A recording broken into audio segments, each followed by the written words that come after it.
All right, we are live. The New York Mets are 7-0 in series. Just beat the Phillies. But none of that matters because Robinson Cano, you are out of here. The DFA party. Ordinarily, we don't like to like dance on people's graves, and I don't think that's what's going on here. I think it's more of a we knew the move that we had to make. We knew as fans and as logical people what should be done, and we knew that Cohen, like knowing that Cohen has the balls and the brains to do the right thing, is what it's about. Robbie Cano, the Wash King, scumbag of the year. It's not really even about him. I know the players love him. I know we'll get into all that. You made your money. Take your time. See you later. Goodbye. It's more about knowing that this is now a fully competent franchise. This was like one of the last pieces we needed to see, right? Mm-hmm. We've seen everything else. There was money spending and the decision-making. Knowing that you're going to cut guys and not just play the money. If this is a Willpon-owned team, never fucking happens. Never fucking happens. That's what this is about. And they played the Cano situation completely perfectly. You know what? They let him have his spring training. They gave him the month of April. See if he has anything left in the tank. We saw it. He did not. You could see his fucking spray chart. He could not hit a single ball to right field. All of his hits were like opposite field, infield singles.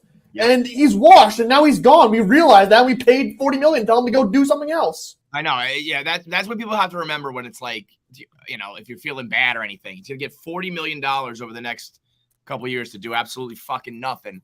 It's best for everybody because, like, dude, I don't know. Let's go around here because I feel like if I was ever a Major League Baseball player, a professional athlete in any way, like my last years where I am just limping around, no thank you, man. Who wants that?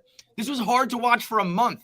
You want to watch a whole season of this where every ball is he's late on every pitch or everything's like a little opposite field tapper in a big spot. I mean, nobody wants that, including him. He's going to get his money regardless. And like all this talk about him being a great influence, like, I don't know, man, you can still be a great influence, just not on the team. You can't just have your friends be on the team when they're bad. This is not the Lakers. It's not LeBron. It's not Russell Westbrook, not the Banana Boat Gang. You can't just sign washed up players because you like them. You can still talk to them. You can still hang out with them. You can still talk baseball. You can be a great leader off the field. You just can't be on our fucking team if you can't produce in any way, shape, or form. And when the other guys are producing, and granted, Dom wasn't producing before last night, but Dom fucking carried the team last night. And you know what else too? There's always potential. Like there was no potential with Robinson Cano. Some people were like, "Oh, it's only April." I'm like, what has he shown that he's going to heat up? Dom's been bad, but you saw like last night is like, well, wait a minute. If there's more of a chance of that happening than Robinson Cano digging out of a hole. But you're right. Everyone else is a contributor. And he's like 26 years old. Right. Right. I mean, that's 39 years old. 39 versus 26 is huge.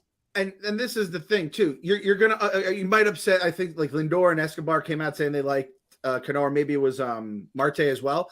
But then there's guys who like Dom who are like, why the fuck did this guy just get sent down to AAA? When it's like, is this a results-driven business or is this a money-driven business? Because it's kind of like, you can only preach results so much if you're sending the guy down who's better than Robinson Cano's corpse. So also, Uncle Stevie.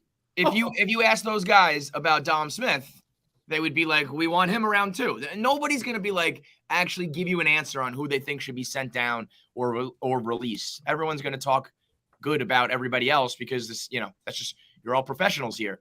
But whether it's a GM thing or an owner thing, like whoever has been making those decisions in the past, from Jeff to all of our litany of bad management, whoever is making that choice now, maybe Buck was involved in it too, being like, listen, we need ball players, whatever the brain trust was who decided to do this. I mean, it's crazy that it was even being debated because like you look at the list of guys like Dom Smith, we just talked about. J.D. Davis, worst glove in the world, but still can hit. My guy, Janko, I actually put in a good word for him. So I don't know if you guys know, but I reached out to Cohen. I said, you can't cut one of our guys. He's one of our guys on We Gotta Believe. You can't cut guys. And Luis Guillorme is like, he hasn't been great either, but like, all of these guys have a resume or a reason to be more deserving over Robinson Cano. And so like, as crazy as that all is, I do think that on top of like what was on the surface here, I think there's a lot at play of like kind of like a big picture thing. Like, how do you treat veterans, and how do you, with the players union and all that kind of shit, where it's like, you can't just shit on veterans and cut them. But I think they did like what Meek said. They gave him a shot. Yeah. They gave him his time, and they did it in a way where it's okay in order to let that guy go. This is also what you get when you have a money guy. No, but there's a spray chart. You can see it. Everything the other way. He could not pull a single ball outside that little one to second base. Yeah, I mean, he's washed, dude. You lose that bat speed in your life, and you don't have PEDs, your career's over. Brody's folly. Brody's folly is fucking over with. I have to find the Robinson Cano gif of me losing my mind, because when that trade happened, we thought it was going to be the Wilpons the rest of our lives, wheeling out his corpse no matter what, because he was getting paid all that money. We had Edwin Diaz, who was obviously getting tattooed because the balls were juiced as fuck and he couldn't throw his slider the right way. And now everything, and we thought Kalenic was going to become the next Mike Trout. And in a few years' time, Cano's gone. Diaz is fucking awesome right now. And Kalenic is batting worse than Robinson Cano. It's crazy land. Everything has turned positive. And that just doesn't happen for us as a fan base. Like, so many things are going right, from fucking no-hitters to upper management decisions to like all-stars getting nailed in the face and they're totally fine. Teams are walking in runs or wild pitches with the bases loaded, like things that usually are happening to us. Drop fly balls, our balls are dropping in for hits. Like, everything is good, and I really don't know how to behave. I'm just waiting for everything to even out, but it's just the difference is that you have real ball players. None of it is like smoke and mirrors. These are all good players. Shout out to Max hitting the over last night. He almost hit the over in like fucking 2.5 innings. Shout out to Marte getting his hit, and of course the team getting the win. So that was our Max and Marte parlay last night. And so on top of it, on the win, I'm hoping you guys made a bunch of money as well. So I mean, everything's coming up Mets. It's crazy. In retrospect, it's crazy that we even thought that they were going to keep him. Like $40 million, he bought a fucking stick figure for $100 million, and he's a money guy. So he's like, I owe you $40 million, regardless of if you play or not for the next 2 years. I'm gonna get pissed off watching you steal my money. No, go away, and I'll send you a check every month. I will say it's got to be a testament to like how much of a good guy he is around the clubhouse, because he's 40, he's bad, and he's like an admitted and caught steroid user. Usually that guy is not like, nobody gives a fuck about him. And the fact that the team still was like, well, we got to do the right thing. And the fact that he was friends with everybody, I think shows that he probably is a pretty cool dude. But like, sorry, man. You know what? Like, Clem's a cool dude too. Are we gonna choose? Are we gonna put him on the lineup? Put Clem fired right now. What the fuck? Like, can you imagine? Like, it's like Lil Sass's draft skit. Imagine if they were like, we've sent down Yohan Lopez and we've released Cano and we've added Clem to the 26-man roster. He's gonna get picked up by like the Orioles too, like some poverty franchise. The Mets are picking up the tab. Yeah, we'll run him out there. Why not? Yeah, and that's the difference between what we were and what we are. Because, like you said, if it's the Wilpon era, he is not only playing, he's not only on the roster, he's going to be at second base every single. He's batting third tonight, and you're just watching the team from that point forward. Right. That was the weird part too, because it's like, let's say they keep Cano. It's such a different atmosphere in the clubhouse with the fucking Braves coming to town, the defending champions. And now you're like, shit, we're on like the 7-series streak. And now we feel shitty, even with coming off of a no-hitter, because we got rid of somebody who was actually productive. Deserves it, yeah. And all those guys, like all the Lindor quotes, like I said, I think all of those guys talking good about him probably do like him and probably would say nice things about every player there. But deep down in their hearts, in their brains, like they know what's up. Mm-hmm. They're not going to say anything out loud. But, a guy like Jankowski with his speed and his defense, like players know that shit matters. So, like, if some bum was just strolling in there while like a kid playing his ass off was heading down, that is not the vibe you want, man. Mm-hmm. It is silly in retrospect that, we ever thought it would be anything else. But that's because we're battered and beaten from an old era. Yep. Shit is different. This team is different. Fuck, this franchise is different. This world is different. And I swear, the next motherfucker that tells me it's only May, after telling me all of April, it's only April, then you're going to tell me it's only June, then you're going to tell me it's only game 1 of the World Series, can suck my small, bruised, battered heart dick right now, because I don't even know what that doesn't even make sense. I'm just so fucking annoyed by people telling me this team is the same team when we just cut a $40 million albatross through a no-hitter and are 7-0 on series this year. Yeah, this no, that's that's hack bullshit.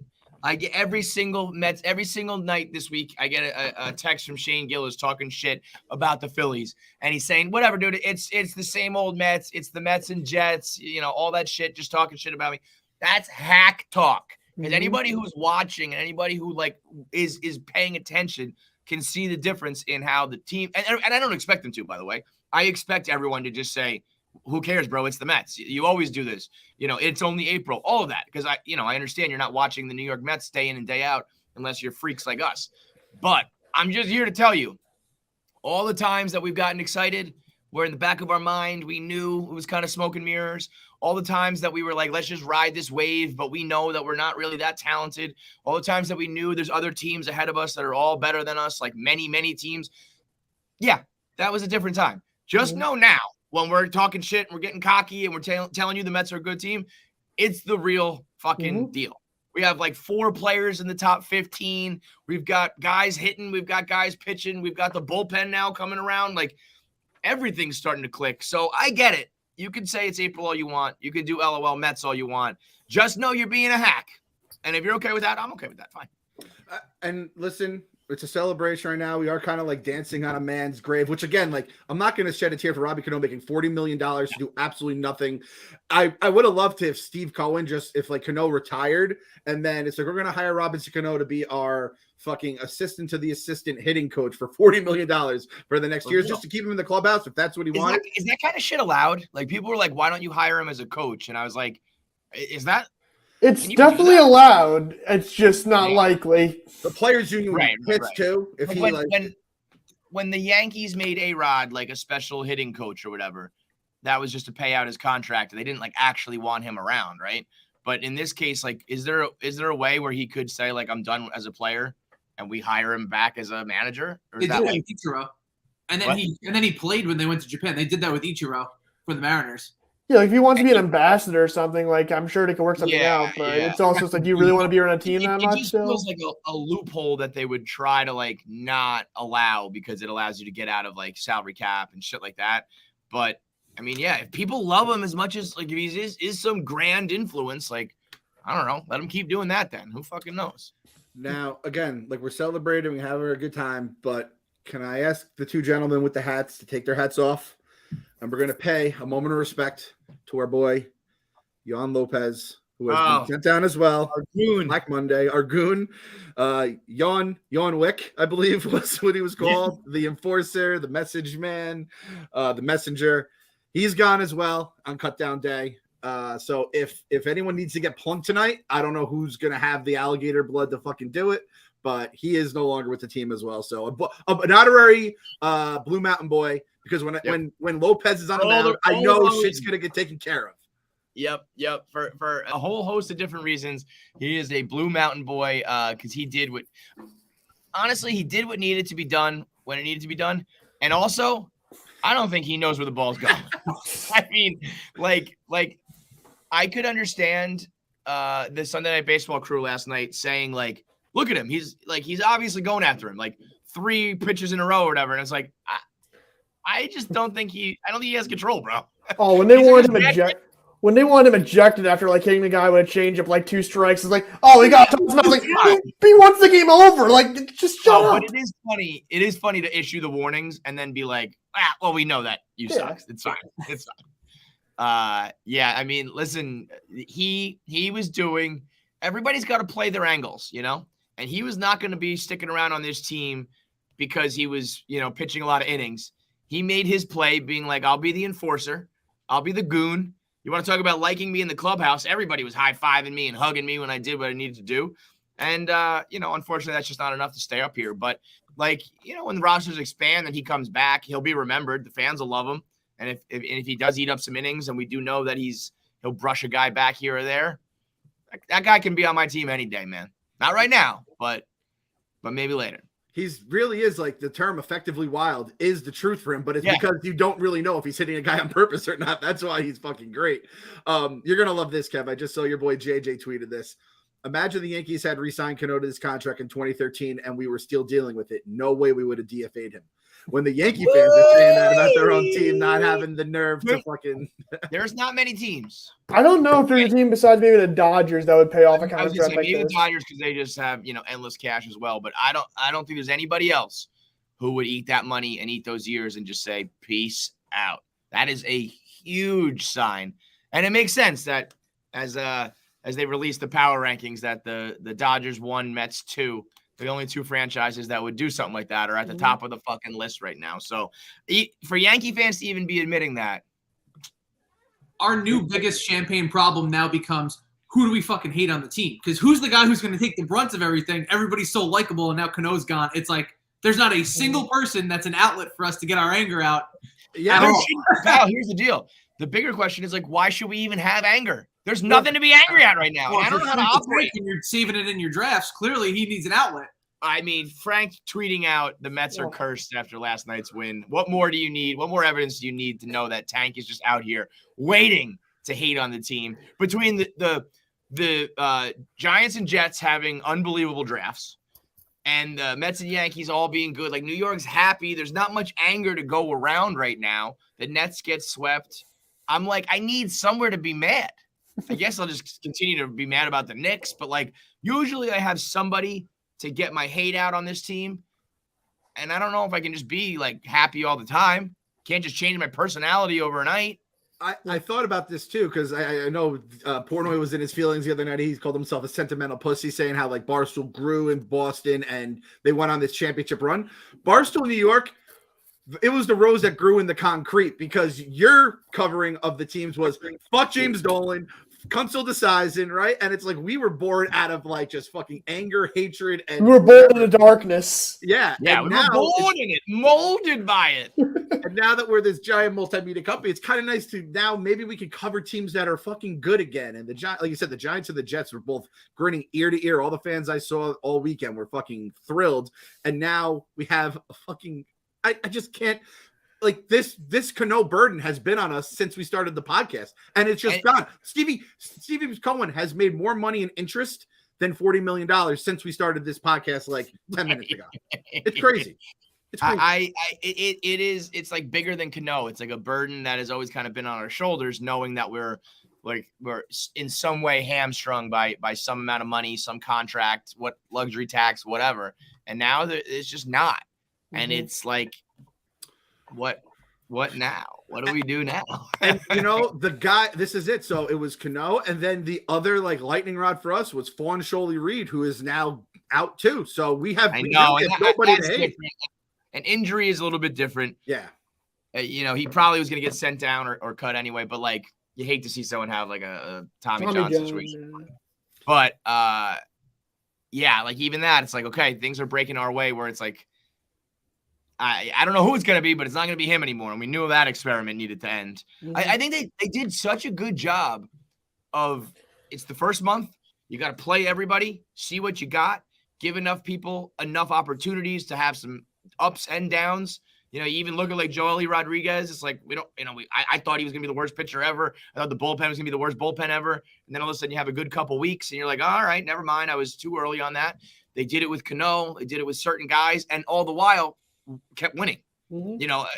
I actually thought you summed it up so well, Meek, saying that like the bullpen is actually overall good, but there's just one guy once a week that is just terrible, and we lose that game. And that's why even though the record is good and we're like a top baseball right now, but I think they're even better than they really are because even the losses are just because of like one hiccup here and there. And I know you can't just discount those bad innings, but it's not like we just, in our losses, we just get, beat from wire to wire. It's not like we have really, losses that are on the shoulders of everybody. It's just like we can work out these little kinks here and there. We'd be fucking unbelievable right now. Best team in baseball, right? Best team in baseball. We're a half game behind the Yankees, but no one has to know that. We're the best team in baseball in our eyes. Best team in NL. Best team in the NL. That's what Or matters. the real league. Yeah, listen, everybody always tells me, why do I hate the Yankees? They're not even in your league. All right, so let's just keep to our leagues then. Best team in the league. That's fine. And you know what? I do have to quickly address some people who I don't think are used to this version of us, and particularly me. People are like, are you going to tweet like every game? Oh, yeah. Every game. All of it. Every single inning. Every single pitch.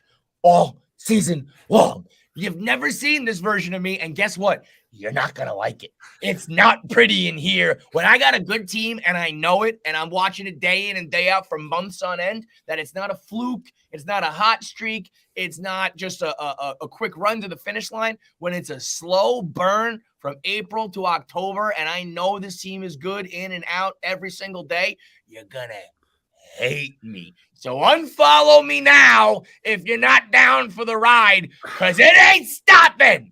And he's going to be wearing that goofy hat the entire goddamn time. He's going to piss me anymore. The whole time. Everybody out there, what's with the hat? You look terrible in the hat. Take the hat off. The hat is staying. And as a matter of fact, I think either the hat's shrinking or my head's growing because I'm somehow starting to fit into it a little bit better. Fucking weird. I was thinking weird. It's like the denim suit. It's like becoming part of me. It's like melding onto my head. And I ain't leaving, man. So either get on or get off. But this train keeps on fucking rolling until the weather turns. Think about it. We got to go through all the rest of spring, all of summer, into the fall, and I'll still be doing this. Oh man, it's just so fucking good. It's just so fucking good. And we were at Barstool, the ballpark, and we were talking about it. What are they going to do on Monday with the thing? And I think everyone was basically between Dom and Guillorme, right? Just because they had options. And I think you could lose Dom, right? Dom seems like an emotional kind of guy. You send him down and you're scuffling, and then you'd be lucky to get the Hosmer trade for him when it's all said and done. Yeah. And it's just over. I mean, we know how Kyle feels. We know. I mean, what would you have done, dude? What would you have done if he got done? I would have blown a fucking gasket. Because here's the thing. But dude, I mean, aside from he's been bad. He's been bad. Smith? Yeah. Yeah, and totally agreed. But it's also like, again, just to go to the age thing, they both looked good in spring training. You were ready to crown him the Wash King, and we were going to ride that the whole season long. We're like, well, his swing looks good. That's the difference between when you're facing minor league pitching and when you get to the show. So Dom Smith, now that he's fine, and like, I'm not going to write it off and even say like he's going to go on a streak here, but also, I don't know. Was when Jankowski got signed, because Jankowski's way too productive to just be that bench guy that Cano had to go or Dom had to go. I would have had to just swallow my pride and been like, well, Jankowski needs to be on the team because he's actually going to prove to be the difference late in the games. Also, I mean, this is it's a good thing in the sense of like winning breeds competition. And like, it's probably a little bit more coincidental than anything.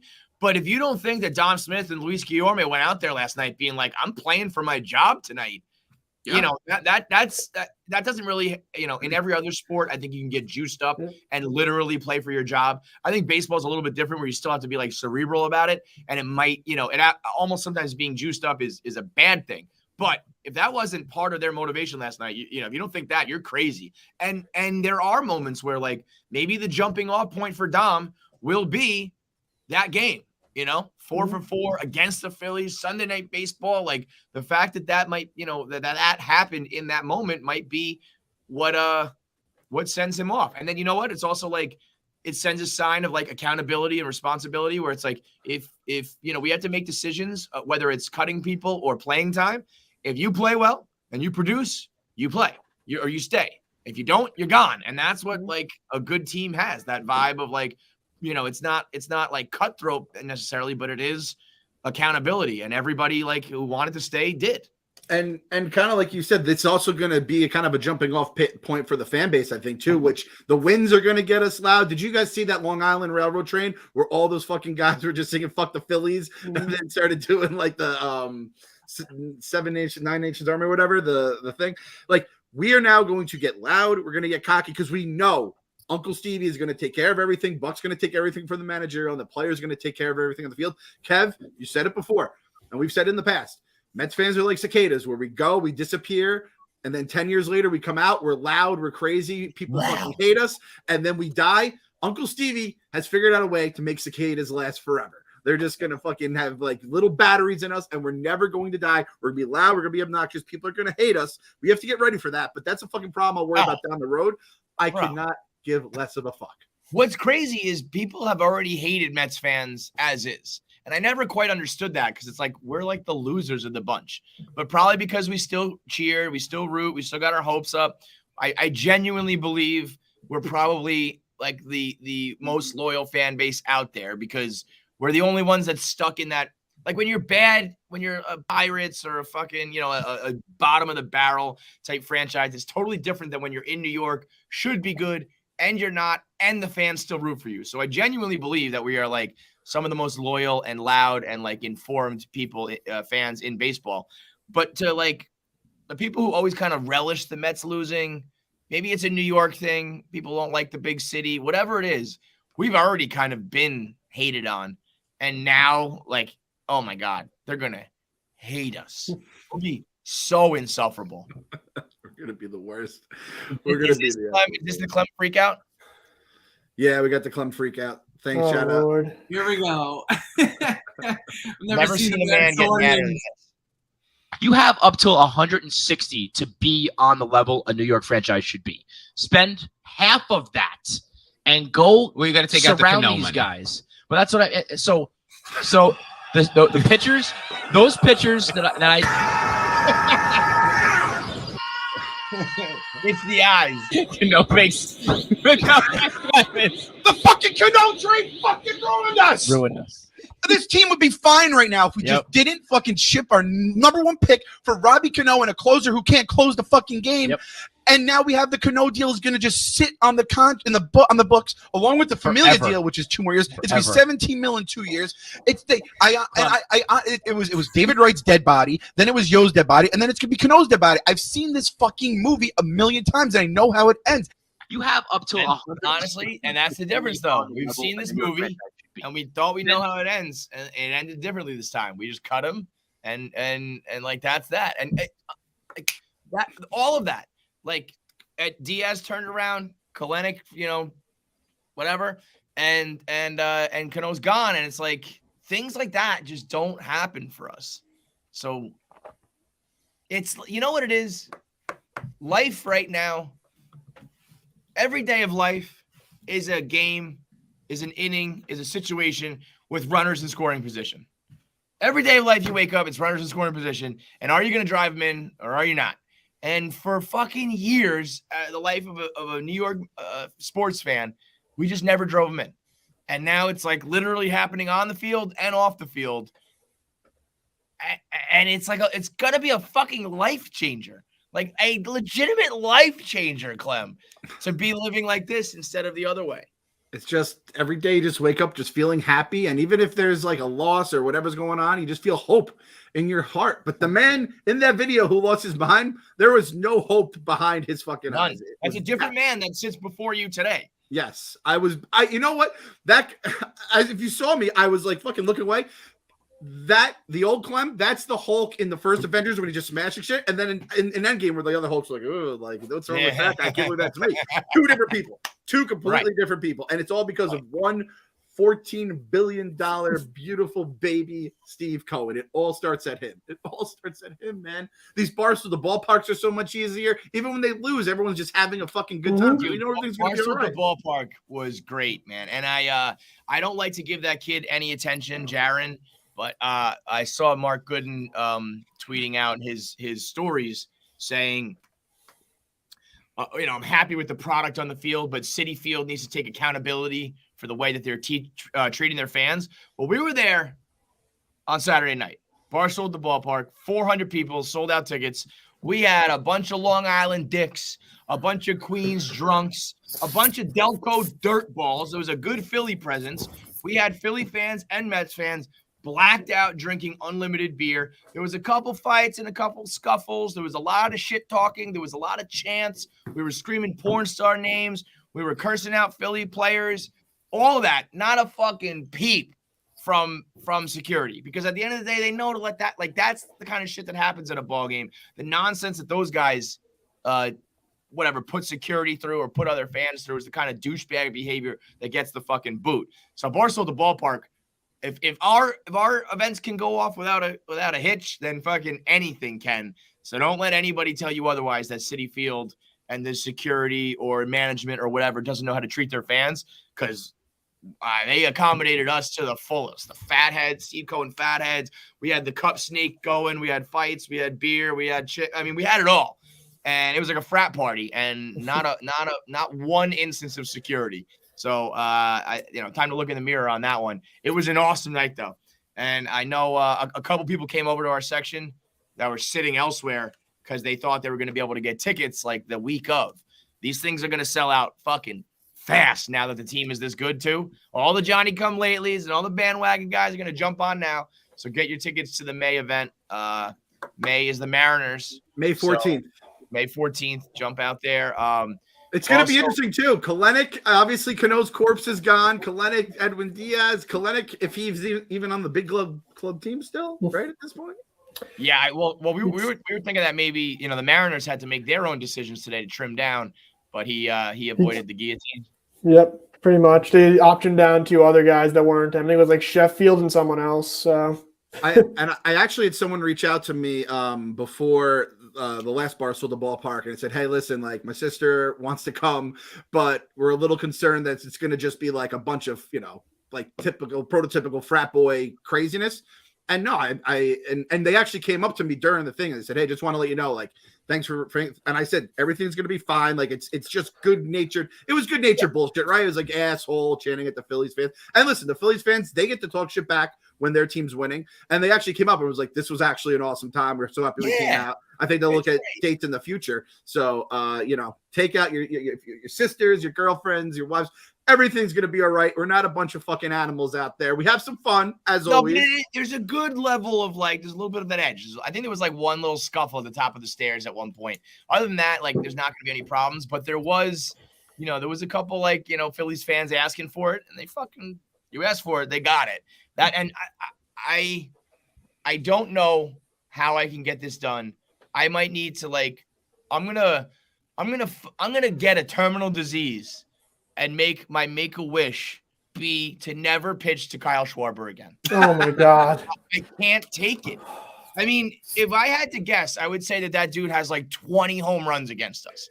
He is a fucking monster. And I know he's batting like 180 or whatever, but I automatic. I don't care if the bases are loaded. I would walk him every fucking time. The dude is hitting home runs from his knees. I think the stats are in the outfield home run. That ball had no business going over the fence. And it's a season where no balls are leaving the ballpark, and he gets a fucking dinker off the end of the bat. I was like, you got to be shitting me. That's how much of a meathead he is. He's got that strength, though, in a dead ball season with a ball off the bat on his knees off the end of the bat. It's fucking gone. I mean, he's up there with Pat Burrell. I mean, he is a fucking Met assassin. And he was 1 for 6 off of Scherzer before last night, too. So it's not like he had Scherzer's number, but when Scherzer puts on the orange and blue, he has his fucking number. Yeah.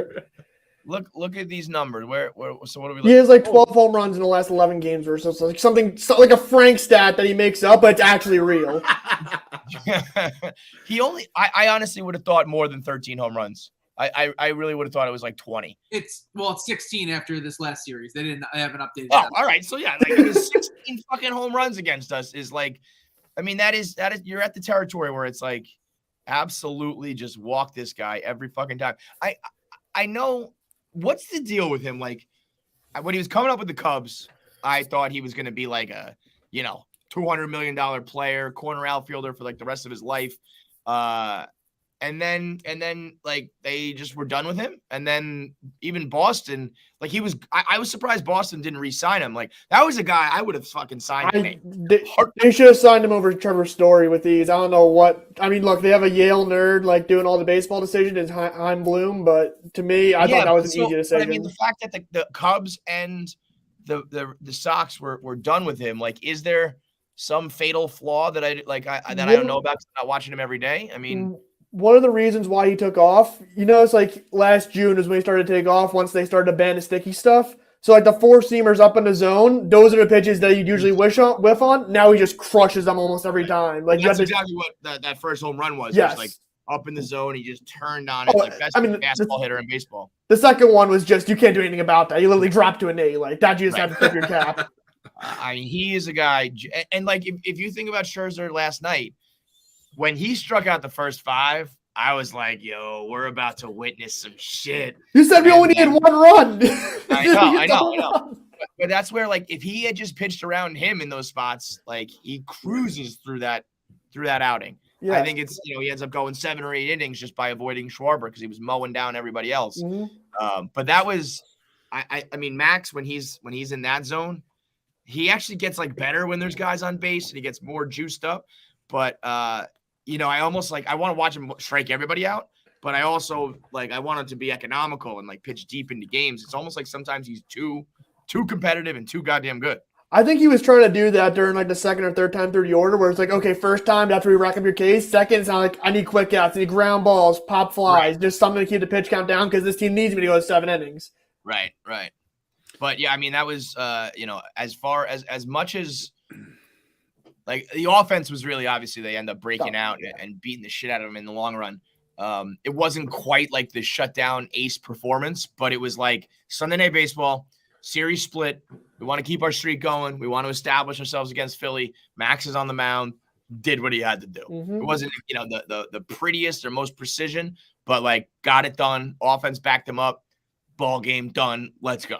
And the fact that we, I don't know about you guys, but like you said, after that first inning or two, it was like, oh, is there something special brewing here? And the fact that we have another one of those guys with Jake on the shelf is crazy that we can just have 2 of those guys in the same rotation. And I mean, other than, and obviously back in the day, I guess, if Harvey was on or even if Noah had one of those Thor games, but the only time I've really Santana and Pedro, even you would kind of be like, oh, is this the night? And to just have 2 of those guys in the same rotation is banana land. It's fucking. And let me just point out that there's an alternate universe. There's another timeline. There's another variance, Clem, where we signed Trevor Bauer and not Max Scherzer. And that life and that universe is a terrible place to be. A terrible place for so many reasons. I just can't imagine. I never liked Trevor Bauer, but I was like, he's a Cy Young winner and a good pitcher. I know Meek was right about this guy from the very beginning. He never won. Loser. I mean, obviously, whatever, off the field, I think there's enough of a pattern of behavior where maybe it's not illegal, but it's certainly fucking weird and scumbag behavior.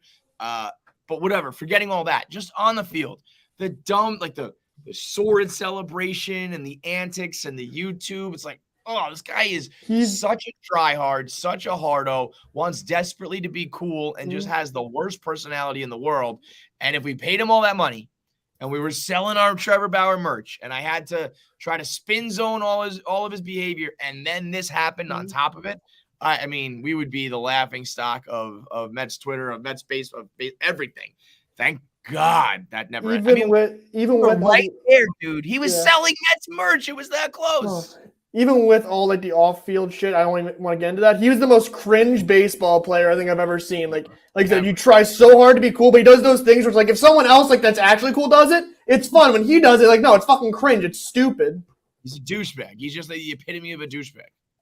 And think about this. In that same offseason last year, Trevor Bauer turned down the Mets' massive offer, $40 million or whatever it was. And Michael Conforto turns down that contract, $100 million.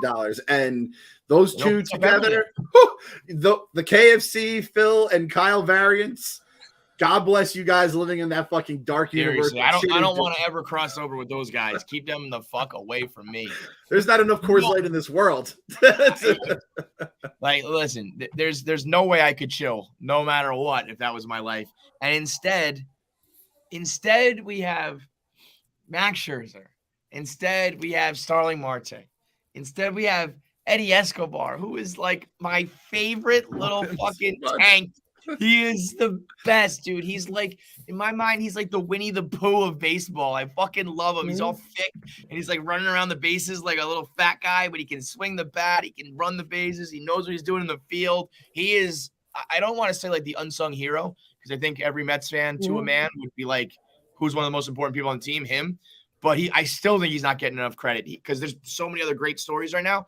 he is he's too good to be just a guy, one of our guys. But like I said before, he's everybody's guy. He is. I'm like You're gushing right now.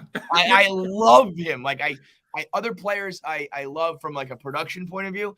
Escobar, I love, like he's like a family member. I can't get over that guy. He's the guy that you never pay any attention to until he comes up to the plate or makes a play in the field. You're like, oh, that's right, we got Eddie Money over there. He's awesome. I forget to mention he's fucking awesome. And I was a signing. I didn't really know much about him, and I was kind of like, I was hoping for more like fireworks this offseason.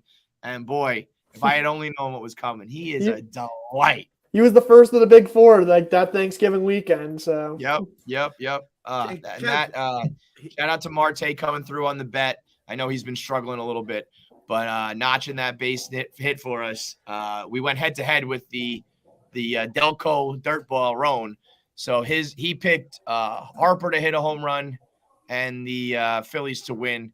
We went with Marte hit, Max over 7.5 or 8? 7.5. And the Mets win, and we came out on top. I tweeted it out, but I thought this was so funny. Me and Clem were talking to Westy, and we were talking about the bet, what we wanted it to be and how we wanted to roll it out. And if this ain't the most Barstool, working at Barstool text you've ever heard, he goes, sounds good.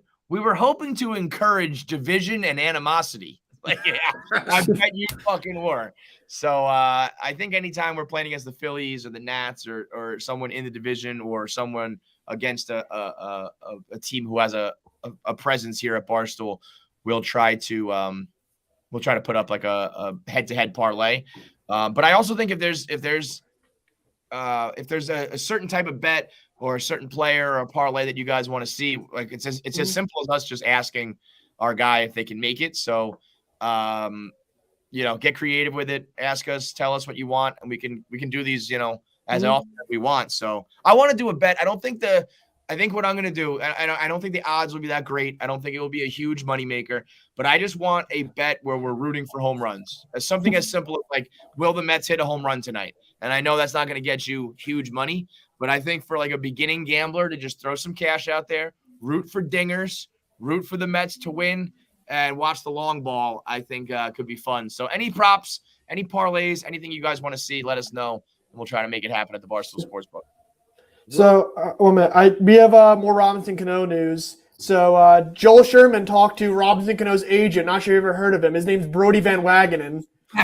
So, Brody said Robbie absolutely still wants to play. Given the right situation, he can make a meaningful, I think he meant to say contribution for a team.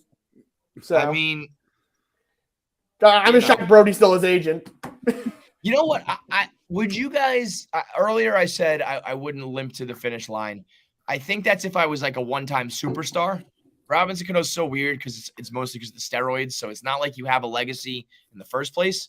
If I was like a star, I don't think I would want people to watch me, old Yeller fucking style, take me out back. But also, man, wouldn't it be great to just play professional baseball like Julio Franco style? Just play till you're like 50. And you're just out there with the boys every summer. It's not like football where there's horrendous training camps. And you just go play a couple times a week, flash the glove a little bit, swing the bat. And you just it's like a vacation is your whole life. But I mean, when you're used to, being an all-star, it's got to weigh on you. But I can understand him being like, yeah, I don't know, I'll go play in Baltimore, fucking hang out for the summer, whatever. I'll go play in Cincinnati or the Rockies or whoever, and just like. You can guarantee me that he's gonna have Julio Franco level production at for the next 2 seasons of Julio Franco's last two. I'd sign up for that if I was. Well, that's the thing. I used the name Julio Franco just because he played till he was like 52, and he was a stud. But he was good. I mean, he was contributing on playoff teams on the Mets like he deserved to be there. So what a batting stance, man. Those knees touching, I'll never fucking forget watching that guy. He still manages and plays baseball. I know. That's what I mean. Like, there's certain guys, especially like when you're from the Dominican where it's in your blood, where it's like, I don't care if it's MLB, I don't care if it's majors, minors, if it's American, Dominican, Japan, whatever. It's in your blood, which, oh, by the way, Ty Walker is just mid-sexy. Yeah. I mean, I don't know what happened when he was injured, but he's got the puff coming out of his hat. He put on a few pounds. He's not quite Bartolo level, but mid-sexy is here. I was worried about him, and I mean, for his first outing, could not have gone better, really. I mean, he was as good as you can ask him to be, all things considered. But, yeah, some guys just have it, like, in their blood, and I'm hoping Ty Walker's one of those guys right now. But, yeah, I mean, Cano, the thing is, like, what is the right situation? Is a team that sucks so bad, they're willing to play you. So enjoy that, man. I don't know. We just can't use you here. Yeah, he's not going to like be like the 25th man because he could have just been that guy here, right? He's not going to be the last guy on the bench. He's going to want to get some sort of like relatively consistent at bat. So, yeah, I don't know. I'm just, again, I said it. I think it's actually someone said at Barstool, like I was hoping it would be to the point where like this is a great season, it's so magical, and then it's like remember when Cano hit like that home run on opening day at home? You're like, oh shit, Robinson Cano was on, and then someone said it was like George Foster on the '86 Mets, same fucking washed up bum.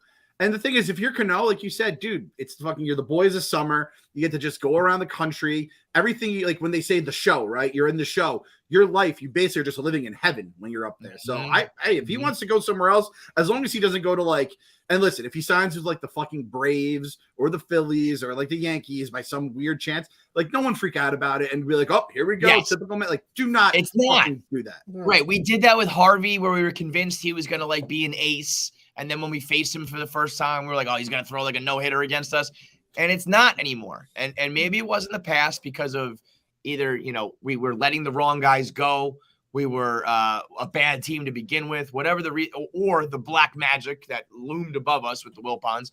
But now we've cleaned up all of that shit. So, like, when we let a guy go like that, it's because he fucking sucks. And it's not for money purposes or all the wrong reasons where he will end up going on another team and he will end up biting us in the ass. He's bad. And he's not, you're not going to have to worry about him. If the Yankees weren't so good at right now, I feel like just having a history with them, maybe it's a place where, you know, you go back and just get some ABs, but I don't think they can spare the roster spot for how they're playing as well. I thought you were going to say the money. I thought you were going to zing them and say they can't really spend the veterans minimum. That is true. Yeah, no, I mean, I should have said it right there because the Steinbretters ain't paying that money right now. So it will be tough. I mean, that is a lot of money. There's really no other teams out there that could do that other than us. So shout out to Cohen. That is like the beauty of having an owner like that. And I guess we'll touch on this now, which is crazy that this is like the F block segment of the show. The New York Mets threw a no-hitter on Friday night. And I know we did a live reaction on YouTube, and anyone listening on the podcast, you guys got to listen to gotta like subscribe to the YouTube, watch it, because we do a lot of our emergency stuff there. We can't upload everything to the podcast like we used to now. But yeah, we threw a no-hitter. Listen, this is a YouTube show. There's just too much content to put out that we can't just have an iTunes channel. Like it's too much. So follow along on the YouTube to keep up with everything that we put out there, because we already did our reaction. But I had more and more time to like let it settle in, and I think that combined no hitters are better for a team than a solo no hitter. Like for the guy pitching and for the fans in the moment, it's historical, it's incredible. But for a Mets team that had a bullpen that was either pitching mediocre or was, you know, young and new and needed to gel and mesh, to have all those guys up there at the press conference at once, to have all of them smiling and getting questions, and they get to be a part of history and, you know, history, whatever. That is a better use of our time. That is a better outcome of a game for this team in the long run than if Max Scherzer. It's like we already know Max is good. Mm-hmm. The league already knows to fear Max. What they don't know about is the Mets bullpen. And, you know, that night they put the league on notice that it's like, you know, if we can go, if you're not scoring in like the first 5, we have enough guys that, you know, we can cobble it together and you're in trouble. Now we're not quite on that level. We know this bullpen is still, you know, shoddy, but that was a big step in the right direction where I feel like it's actually a better thing for a team to go through than a regular no hitter. It's not as glamorous or fun, but it's probably more impactful. It's a shift in our mindset too, because huge. It's like we were just rooting for DeGrom to win the Cy Young. We weren't even rooting for him to get the win in the game, and now it's like Scherzer has a higher ERA, but he's got 4 wins, and we're like, okay, we're focused on like the actual shit that's supposed to matter in baseball now. We don't care about these little one-offs. Like it's great when your team wins MVP, when your guy on your team wins MVP, but if you don't have a championship at the end of the year, it's like congratulations for the consolation prize, and like it's all that mindset, which is a beautiful thing. It's like Kershaw said when he came out in the 7th, when he was like, those are individual accolades, and we're not here for that. Now, people say that a lot, but they don't mean it. Usually it's a guy who's younger, he's in his prime, and he didn't set the record, but he knows the right thing to say with the media. In a case of like a Scherzer or a Kershaw, when they say that type of shit, I think they mean it. I think they're actually like, I'm here. I've already got 1 million fucking accolades myself. I'm trying to win, and the best thing for that right now is, me to stay healthy, or for my bullpen to perform and back me up. I mean, I'll take combined no-hitters over solo no-hitters for the good of the team every single day. I would never put it on the same level as a solo no-hitter, like not even remotely close. Like I said this on our emergency reaction. I don't call it a Mets no-hitter. I call it the night that the Phillies didn't get a hit. I'd rather rub it in the Phillies' face, because honestly, that's worse. When it's Johan, when it's Scherzer, when it's Verlander, whoever, and they're on, there's honestly no shame in a guy just mowing you down when he's a Hall of Famer and he's on that night. There is a little bit of shame when you couldn't get a hit off of 4 or 5 of the Mets relievers that were all pretty mediocre to start the season. So, I like the fact that the Phillies probably went home being like, fucking Joely Rodriguez, fucking Seth Lugo, we couldn't get a knockoff of those guys. Because that is a better that bullpen, I think, the same way that maybe Dom took off last night, I think that bullpen will look back on that night as a big jumping off point for them. Well, I'm gonna dare Max Scherzer to throw a no-hitter this season just to see if we can get a different reaction out of you. Just to be sure. I was our boy Darren at the 7 line is obviously he's a part of the 102 club. Yeah. Which at the moment isn't out of the realm of possibility.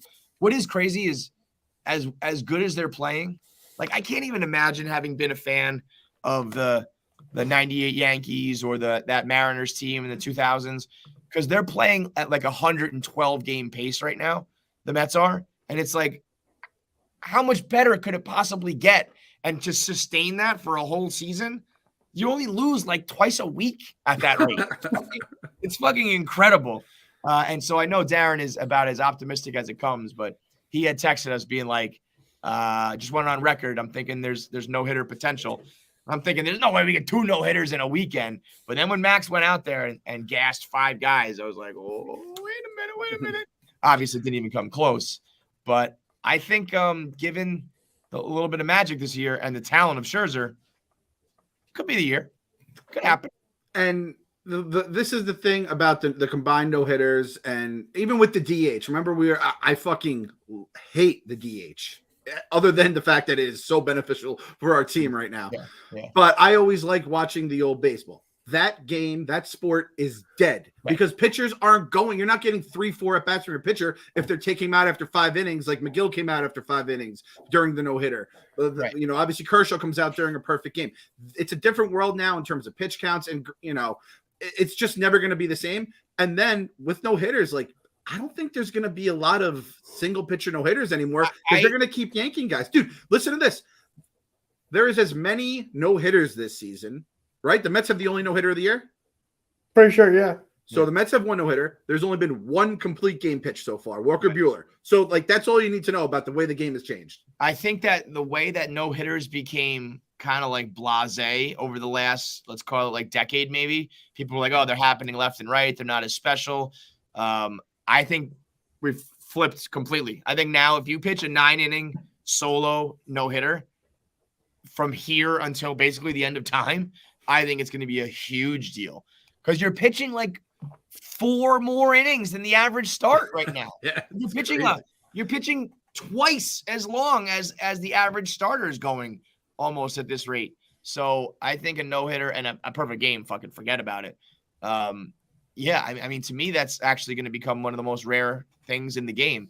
I know that we have been trending forever towards like less and less innings, but I feel like in the last like 1 to 2 seasons, it's just like falling off a cliff where nobody makes fucking contact but us. It's like, yeah, that's the thing. It's so everybody, either you're pitching well, your pitch count is through the roof, right? Mm-hmm. Yeah. So I mean, you used to want 7 innings, 8 would be amazing.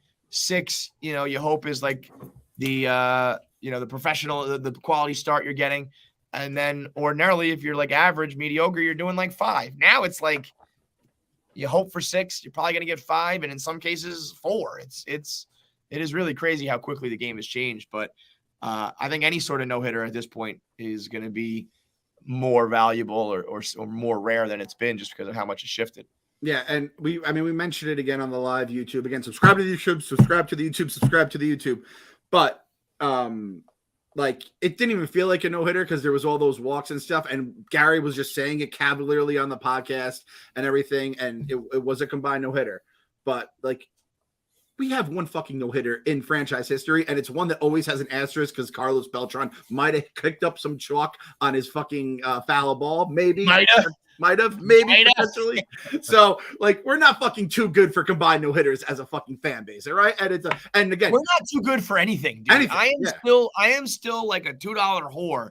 Like, I am not at the point where I'm above anything. I need a couple seasons of this to get classy. Right now, I am a slut. Yeah, like for a very antiquated reference, like Julia Roberts, she still would have done some we have Richard Gere in our life right now. The ring ain't on the finger yet, though. We're honestly, still that's exactly what this is. Some lewd shit. Richard Gere, Steve Cohen is Richard Gere, and he scooped us off the streets, and now he's buying us fucking presents and all that shit. We're still like, there's a no kissing rule, though, and eventually I'm just going to be making out with Steve Cohen when we're finally at the fucking finish line. But we are Pretty Woman. I want Pretty Woman. Pabs probably didn't even know what Pretty Woman is. I want all the Pretty Woman posters and photoshops and all that shit that we can get because we are nothing but a 2-bit whore who has been scooped up by a billionaire. And we're also straight up just the porn meme team now. Like they're everyone's pumping them out. I'm retweeting them. Bro, I love them. One today, jaw dropping. What was that? Which one was today? It's a porn star on her knees with her mouth open, and it's her swallowing Cano's contract. Oh my Dude, god! the fact that Mets baseball and porn have somehow combined. It's like my career has been moving towards this moment for the last 15 fucking years. I got Riley. I got to be honest. I reached out. I'm working on getting Riley Reid to come on the podcast. And when that happens and we talk about her, you're going to make me believe meme, or you can put it in the books meme. When I found the second picture of Riley Reid where it says, oh, fuck, put it in. I was like, what? I mean, this is meant to be. This is fucking meant to be. We're going to have Riley Reid on a float at the parade. The 128 was loud and proud. We had Riley Reid chants at the Barstool at the ballpark. I swear to God, the 128, I think like 75% of the 128 is at every game, at any given moment. Everywhere I walk, I'm seeing the 128. I'm checking the back tags. I'm like, yep, you got the orange, 128, high five. They're everywhere. There was a 128 at Stu Finer's party. It wasn't even just at the baseball multiple. game. There was two. Like, it might be the 821. We might have sold 821. We just didn't realize because everywhere I fucking look, I see fucking Riley Reid's O face. It's fucking unbelievable. And I love it. I absolutely love that it's actually kind of crazy we weren't the porn meme team earlier because that is our vibe, right? Yeah.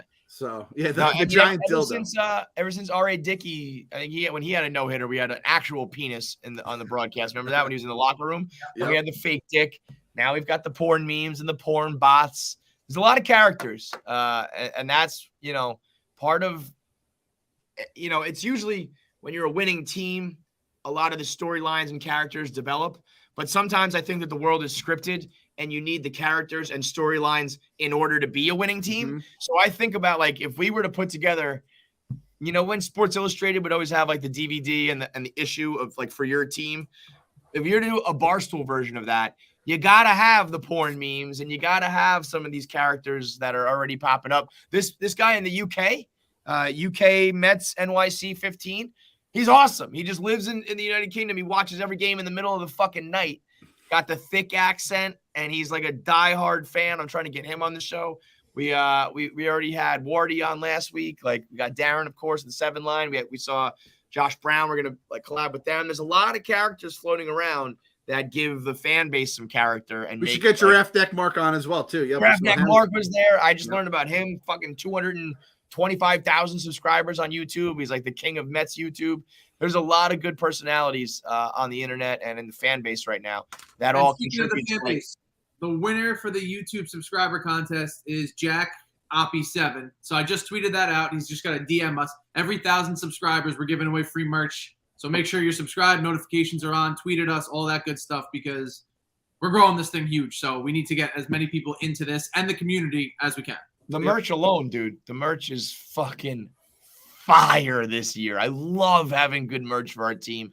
I have made so many shirts over the years for like the goddamn Jets or Kunzel or all bad negative shirts. To have a slew of awesome shirts, good designs for good players is it's such a luxury. So go to the We Gotta Believe section of the Barstool store and buy all that too. We just launched some new shirts after the no-hitter for people that don't know. So if you go to the Barstool store at barstoolsports.com, we now have a We Gotta Believe section, and we have a Marte. This team is different. Like if you're a Marte fan, Marte McFly. If you're a Marte fan and you're my age, that is like, it's brilliant. You know, if you're a polar bear fan, we got the hoodie and the shirt. But the theme of this year is absolutely this team is different. And we got that one with the 1987 script font. So you got to get that one. And the rest, you can pick and choose who you're a fan of. The Mr. Max with the eyes is all. There's just a lot of quality shit. I got Somebody was asking for a hat. I was like, I don't know, man. They were like, where can I get this hat? I was like, you want to buy this hat and wear it? I was like, go to the Dominican Republic. That's where you get this hat. Otherwise, I don't know. But if people are into it, I don't know. Maybe we'll throw some ridiculous patches on a hat. Look at that. Uncle Buck shirt is absolutely fire too. It's beautiful. I got the Short Porch promo this morning, and their headline tag is "This team is different," and then they're using the Riley Reid meme. So it's like the Yankee fans suck because they just swagger jack everybody else because they have no personality whatsoever. They don't. They used to have the most personality, and now they have the least. It's fucking crazy, man. Terrible. Can I make a plea to the fans too, as well as we talk about the Yankees? We're always gonna, revel in their misery if they ever fucking lose a game again, and it's a legit rivalry. We hate them. Yankees suck. I've always hated that. Like during a game when there's no Yankees stuff and you're rolling, I know what you're talking about. I know what you mean, and I know that the Yankee fans then do the whole rent-free thing. But a wise man once said, "If you got hate in your heart, let it out."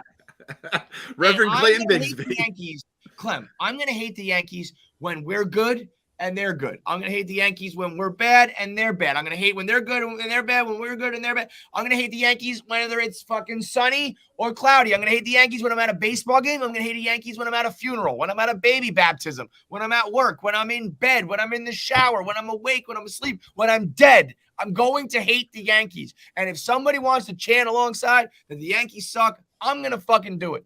I don't give a shit. It's kind of like when we make fun of the Philly fans and they're like, no, we're not actually scumbags. We make fun of the Yankee creatures. And they're like, no, that's not representative.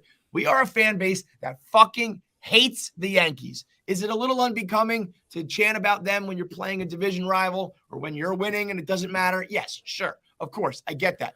But as I've always said, I just said it today, I'm going to become insufferable this year. And if we start winning, and if God willing, someday we have a fucking 3 World Series titles in 4-year run, you will hate the Mets.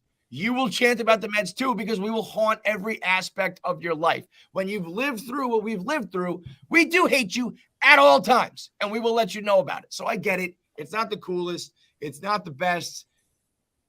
But if you want to do it, fucking do it. Because at the end of the day, fuck the Yankees. Their fans fucking suck. So let them know. That's how I feel. I understand where you're coming from, but let the people do what the people want to do. Basically, you just did again, dating myself. My cousin Vinny was like, Clem, very nice argument, overruled. So the plea has been ignored. I realize there's certain sects of Mets fans, especially ones that grew up in the Bronx and had to deal with all that shit. And Bobby Gotcha, Malupe or whatever, say he's going to fuck your girlfriend in the ass after the fucking 2000 World Series. Overruled, understood, fair enough. Yeah, I mean, like, it's like Schwarber hit that home run, I think, is when it started at Barstool the ballpark. And it was like, I don't know, man. This shit sucks right now. Phillies are winning. I'm drunk. But you know what? Yankees suck. Yankees suck. It's like, yeah, sure. Why not? As long as, don't take it too seriously. I'll even tell you this much. The wave started on Saturday night, and I hate the wave. It was probably one of the more successful waves I've ever seen, though. And I was sitting next to a Philly fan, Tommy Pope, who's a comic and a podcaster on Stuff Island. He's been doing a lot with KFC Radio recently. Real just Philly dirtball. And we're both sitting there, we're like, fuck the fucking wave. I said, quote, if I could throw a grenade into that section right now and blow everybody up, I would. He's sitting there muttering like an old man. And it got around to the first baseline, and they full ass section all did it like perfect, like a movie. And me and Tommy were like, I don't know, that was pretty cool, man. That was kind of cool. I don't think I've ever seen a successful wave, and I was like, it was like the Grinch's heart growing 3 sizes that day. I will never do the wave. I'll never co-sign it, but it was the first time I ever saw it work, and I was like, oh, all right, Yankees suck. The Yankees suck does unleash some dopamine into your brain. I will not deny that. And I've chanted it in the past. It is one of those things. And it's every other fan base other than Yankee fans love that chant. It's not just us. It's not just Red Sox fans. Fucking Brewers fans hate the Yankees. Pirates fans hate the Yankees. From sea to shining sea, hate the Yankees. So I appreciate that. But this is also another disagreement. I like the wave. I think the wave is a beautiful thing for baseball. I think of it as a sunny 1 o'clock game on a Sunday. It's 3 o'clock in an 8-run game. Do the wave. Do not do the wave in a 1-run game against a division. That's what drives me nuts about the wave. I like the wave when it's 8-1. We're kicking the shit out of the Diamondbacks and no one gives a fuck. And you're watching. Basically, you're like, I would simulate to the end of the game if I could, because I don't give a shit what happens on the field. Right. It's when it's Sunday Night Baseball, Kyle Schwarber's up, and you're like, please don't hit a home run, and there's a wave going around. That shit makes me want to puke. So I'm a wave guy, but not a wave guy in a big moment. I'm totally in agreement with that. I think it is part of, it's like when you're at a baseball game, there's certain things, 7th inning stretch, take me out to the ball game, t-shirts that are like specifically to a baseball game. And the wave, you don't see the wave anywhere else, right? It's like a baseball thing. And so I am on board with that. I if you want to do it on a sunny day, up 8 runs, that's fine. You know what else you should do in like an 8-run game when no one really cares, no one's paying attention? Having a full-blown fucking conversation with this shortstop in the middle of the goddamn broadcast. I mean, I could not believe that he kept going through the commercial break and into his at-bat. When that ball got hit to Robinson Cano and he needed to turn 2, and I'm thinking about him having an earpiece, and I know this is probably like for a Major League Baseball player, they're probably like, I can talk in between pitches and still do my job, relax.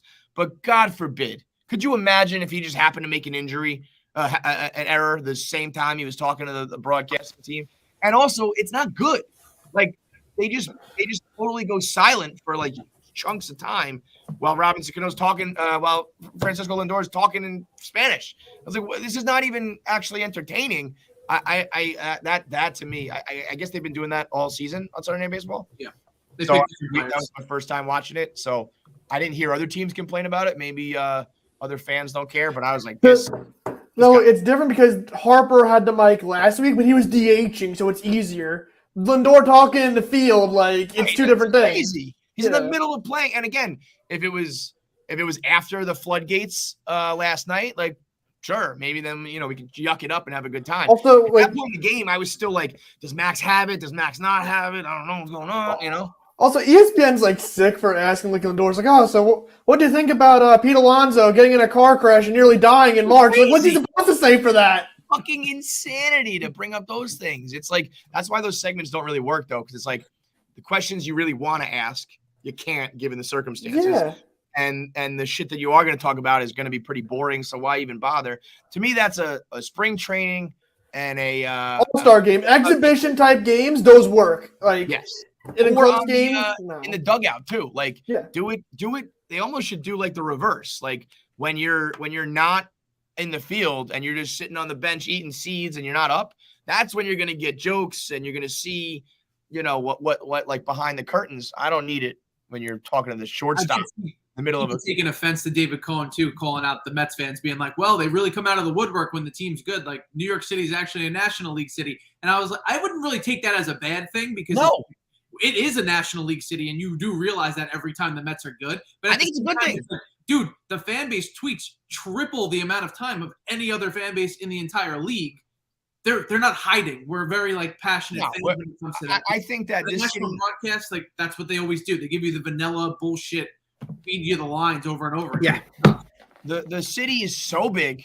There's so many people, and there are bandwagon fans. But A, I think that's a good sign because that means you're fucking good when you're getting bandwagon fans. B, there's only so many sickos like us who are going to watch a team win like 75 games. Right. Like there's plenty of people who just have lives and better things to do. And that, I don't even necessarily think that makes you like by definition, you're a fair weather fan and a bandwagon fan, but it's almost more like I'm a reasonable fan if I come out of the woodwork when this team is going to contend. And there are a lot more than you would realize. I know that the Yankees will always outnumber them, but when it comes to like presence, when the Mets fans are good, there's as big of a presence, no doubt, in this town. And now we got the Braves coming in for 4.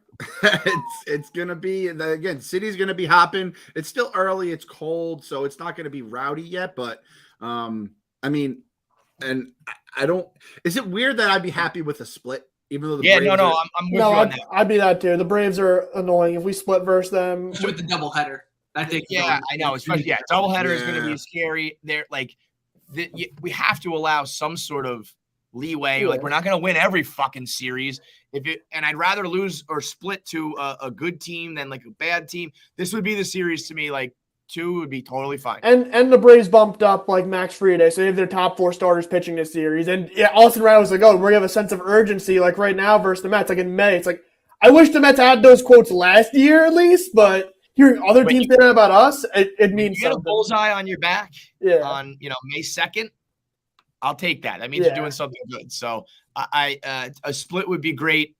I'm even like not okay with losing 3 or 4, but like eventually you're gonna lose a series. I just obviously you can't get swept 4 here. So there's still that part of me. Like I said, I'm still just like a street dweller, dumpster diving loser. Like I'm sitting here being like, I'll take 1 out of 4. Yeah, I'll sign for that right now. As long as we don't get swept against the Braves, everything's gonna be all right, right, Mike? If we take 3 out of 4. Or better. If we sweep, we're gonna blow the fucking lid off of this. Who's after the Braves? The Phillies again. Phillies again in Philly. Phillies again. So we got a tough stretch here, but if we can if we beat them, and who's after the Phillies? You know that Nats, and then Seattle. Okay, so let's say if we have 2 more good series, let's say we run this streak to 9, and then we get a team like the Nats to beat up on, like, bro. We'll be a part of the 126ers. Okay? I'll go a step further. If we take 3 or 4 from the Braves, I may cancel the Braves. Like, 8 games in May, that's a lot. Like we were never more than 6 up on them at any point last year. I tell you, they should have just kept Freddie Freeman. Yep. The fact that Acuna came back too early, I almost would have been annoyed if he came back just for the Mets series, but the fact they brought him back, now he's all up to stuff, and we have to fucking face him, that's really annoying. That's a very brave thing. All I know is I got a tweet from a Braves fan today. He said, "Take it easy on us. We're still figuring some things out." That's World Series champs coming to town. I ain't nobody taking anything easy. I hope you guys never figure it out. But boy, if this streak keeps rolling, this team, we are going to be so insufferable. We're going to be worse than Stephen Che being called the number 1 mock drafter in the world. I will be so hated by the end of the month if we just keep this streak alive. So hopefully it happens, and hopefully you just gotta believe. Gotta believe. Gotta believe.